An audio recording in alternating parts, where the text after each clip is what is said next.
सालों में जो मुझसे बड़े हैं या मेरे साथ के, उन सभी को नमस्कार और छोटे बच्चों को बहुत सारा प्यार। बेटा बहुत ध्यान से मेरी बातों को सुनो, आपस में बात नहीं करना।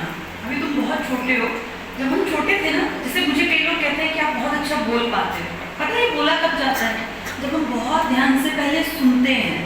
तो बहुत ध्यान से मेरी बातें चाहे समझ में ना आए, सिर्फ सोचो मुझे सुनना है कि मैम और सर क्या बोल रहे हैं। ठीक है, ये थोड़े छोटे बच्चे हैं इस तरह। तो बेटा सिर्फ आपको चुप रह के बात सुननी है, जरूरी नहीं कि आपकी समझ में आए, आप सिर्फ सुनो। जितने पेरेंट्स बाहर से आए हैं, आप सभी को पता होगा, हमने एक बड़े लेवल पे प्रतियोगिता रखी थी जिसमें शंभू दयाल अपने यहाँ हरियाणा सोनीपत में बहुत नामी गिरामी संस्था जिस स्कूल को चलाती थी, ये बहुत बड़े लेवल पे प्रतियोगिता जिसमें 4000 से ज़्यादा स्टूडेंट्स ने पार्टिसिपेशन दिखाया, ये कंडक्ट की गई। आप लोग ब्लेस्ड हैं जो माँ बाप यहाँ बैठे हैं कि उनके बच्चों का नंबर उस प्रतियोगिता में आया। 4000 कोई छोटी चीज़ नहीं होती। उनमें से अगर आपके बच्चे कहीं स्टैंड कर रहे हैं तो ये आपके और हमारे लिए प्राउड की बात है। और इसीलिए उन लोगों को कि उन्होंने बहुत कुछ एक छोटी एज में हासिल करने की हिम्मत दिखाई।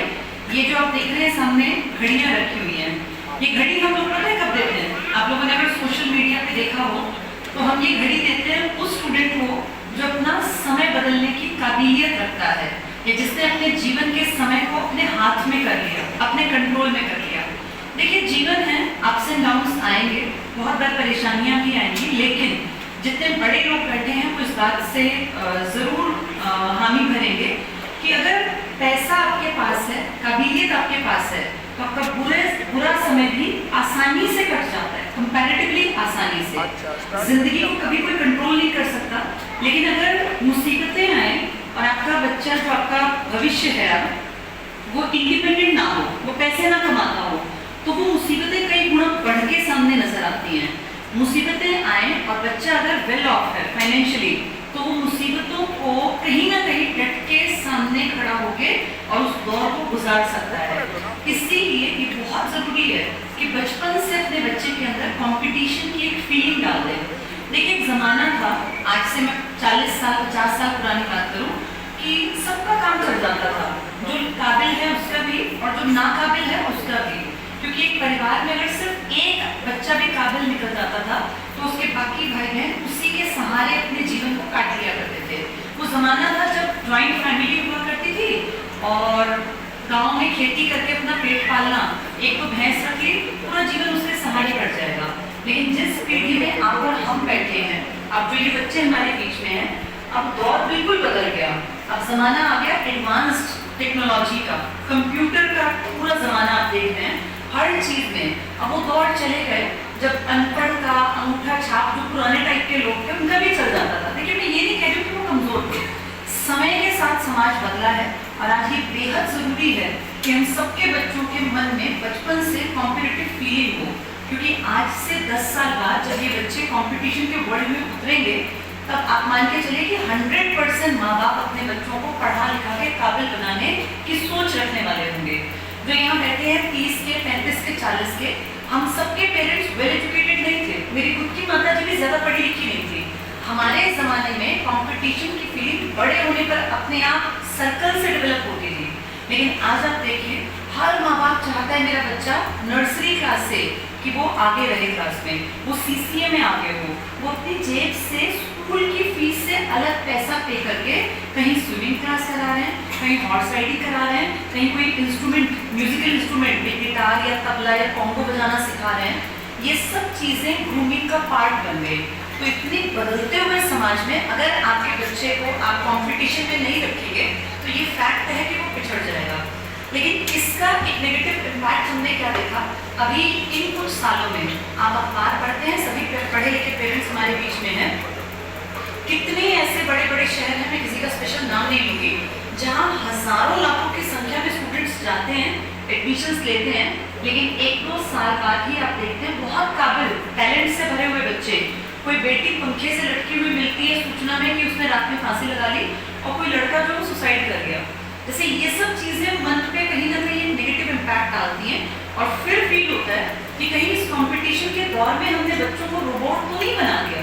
तो आपके बच्चे उस पीढ़ी में आगे बढ़ रहे हैं जहाँ ज़रूरत है बहुत आगे बढ़ने की, लेकिन उसके साथ साथ परिवार से जुड़े रहने की, खुश रहने को अपनी आदत में शुमार करने की, और एक अच्छी बैलेंस्ड पर्सनालिटी जो सिर्फ मार्क्स ना लाए बल्कि उसको जिंदगी में किस तरीके से मुझे अपना जीवन जीना है, मुझे हंसना भी है, मेरे यार दोस्त भी होने चाहिए जिनके साथ में चीज़ें शेयर कर पाऊँ।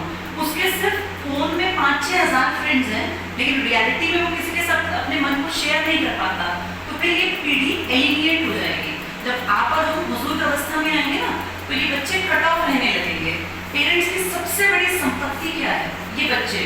हम कितने ही प्लॉट बना लें, कितना ही गोल्ड खरीद लें, कितनी प्रॉपर्टी बना लें, लेकिन जब तक आपके बच्चे काबिल नहीं है, कामयाब नहीं है, अच्छे इंसान नहीं है, उस प्लॉट की, उस गोल्ड की, उस प्रॉपर्टी की कीमत जीरो है। असली जो सबसे बड़ा एसेट है हमारे पास, वो हमारी अगली पीढ़ी है। और इस पीढ़ी के अंदर इमोशंस पैदा करना, ये जब हम बुजुर्ग हो जाएं तो हमें भी प्यार करें, ये खुद से भी प्यार करें, और अपनी आने वाली अगली जनरेशन पे भी टाइम दें, उनके ऊपर टाइम इन्वेस्ट करें।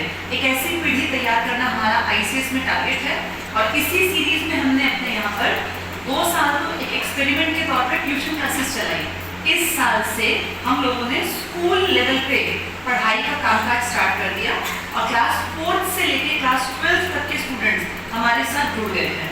और मैं बहुत बहुत धन्यवाद आप लोगों का देती हूँ। अभी इसी साल में ये पहला सेशन है हमारा, 250+ पेरेंट्स ने हम पे विश्वास दिखाया, और उन्होंने अपने बच्चों को हमारे पास कि ये आपके सपोर्ट कर दिए, अब आप इन्हें काबिल इंसान बनाने की जिम्मेदारी आपके कंधों पर।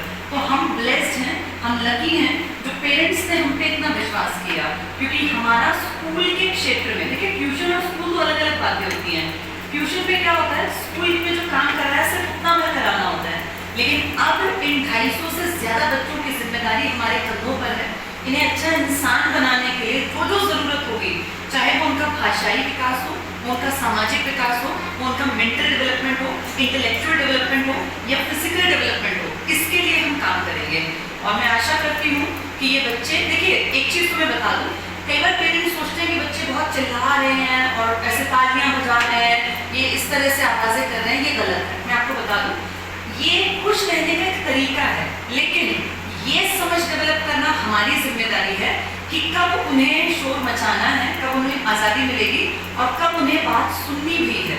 अब जैसे अभी जब हम लोग आए तो ये अपनी खुशी में इस तरह से कर रहे थे, अच्छी बात है, इंसान को पूरा हक है कि वो अपनी खुशी को, अपनी प्रसन्नता को दिखाए, लेकिन फिर साथ साथ इनका दिमाग इतना डेवलप भी होना चाहिए कि जब टीचर बात कर रहा है, कोई आप में से कोई क्वेश्चन पूछ रहा है, तो भी शांत रहें। तो हम कोशिश करेंगे कि अच्छे इंसान बना के इस समाज में अपने बिहार पे जो हम कर सकते हैं बेस्ट, वो करके इस समाज को दें। और उसमें हम लोग को आपके सहयोग की, आपके साथ की ज़रूरत पड़ेगी।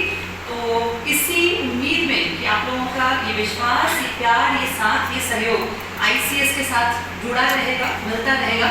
मैं आज अपनी बात यहीं तक रखती हूँ, क्योंकि प्राइज डिस्ट्रीब्यूशन का एक बड़ा काम है, तो अब आगे का जो मंच संचालन का काम है वो परिमल सर को वापस सौंपते हैं। मेरी तरफ से सभी बच्चों को बहुत बहुत ढेर सारी शुभकामनाएं। आप जितने बच्चे यहाँ पर आए हुए हैं, आप बहुत सारे बच्चों से बहुत ज़्यादा अच्छे हैं बेटा, तभी आप यहाँ तक पहुँचे हैं, क्योंकि आपके साथ कंपटीशन में ढेरों बच्चे। आप सब लोग जब उस दिन आए थे, आपको याद है कितनी लंबी लंबी लाइन्स थी बच्चों की, हज़ारों बच्चे बैठे थे, उन सबसे बेस्ट हैं आप लोग, इसीलिए आप यहाँ आज इस हॉल में बैठे हैं। तो अपने प्राइज डिस्ट्रीब्यूशन के इस फंक्शन को आगे बढ़ाते हैं, और मेरी तरफ से ढेर सारी बधाइयाँ, ढेर सारा प्यार, और बेस्ट। खुश रहिए, मस्ती कीजिए, लाइफ को पॉजिटिव तरीके से देखिए और खुद पढ़िए, क्योंकि पढ़ाई हमारे जीवन को खूबसूरत बनाती है बेटा। खुश रहना भी ज़रूरी है, पढ़ना लिखना भी ज़रूरी है। एक अच्छा इंसान बन के अपने पेरेंट्स को, अपनी सोसाइटी को जितना हो सके मैक्सिमम वो लौटाना है, वो वापस करना है। यही हमारे इंसान होने का सबसे बड़ा परिचय देगा। Thank you, all the best.